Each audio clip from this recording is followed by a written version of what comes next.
how do we share the gospel through social media? Yeah. And I would have to say that you live it first, and then after that you say almost as little as possible in terms of being a proselytizer, and instead you just say what's in your heart, share, you know, how you feel. I like that. Let's talk about this. Let's expound upon this idea of sharing the gospel, because we've all had the opportunity to see people that do it on the internet, and some are very, very good at it, and some are not.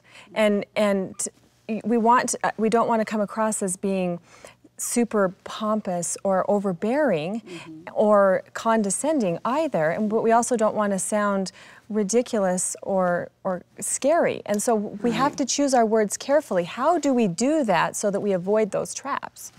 Well, one of the things that we're discovering, I think, is that the audience is changing, and in fact, social media is changing. You know, when we saw the article, remind me the name of the website that we read the article from about mommy bloggers, and how there is this contingent out there that is reading LDS women's blogs who are not LDS, and they're very interested in what's going on in our lives and what we're doing and what we are, you know, what we're blogging about. Right. I know that this phrase has come up before. You and I have had a good laugh at it from time to time, but there's real truth to the idea of an organic outgrowth, where what you say really has to be an outgrowth of how you really feel. Yes. And it also has to, I love this from Moroni. I love when he says, you know, you need to ask if these things are not true. If you approach what you're saying from a place of faith and belief,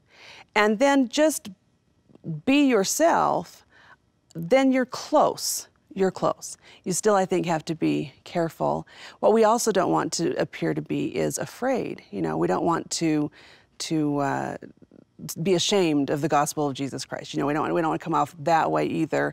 We want to be, you know, an example of the believers. And it's kind of a line too, because I think that people read our blogs, we don't know who's on the other end. We had a conversation, Brandon, where we were talking about that, how in order to really proclaim the gospel, we have to have really built a relationship with those people. So, and we talked about how people are reading our blogs and they know more about us than maybe, or our books, and know more about us than we know about them at all. So it's a kind of a fine line that we walk. I think something that helps there is if you, you know, if you're going to try to tell someone else what they need to be doing, there needs to be some sort of relationship there. And in a blog, there's not a situation where that relationship can be there. You know, you're speaking to this wide variety of people. And so if you focused on how the gospel affected you and your life and what you like about it and how it strengthens you, like, then you kind of just become an example of somebody trying to live it. And, like the PR thing, show me, don't tell me?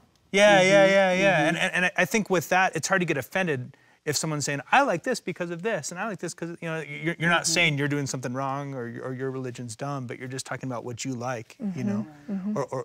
And I think if you're going to create curiosity in someone else, that's a good way to do it, is just to show that that you love it, that you live it.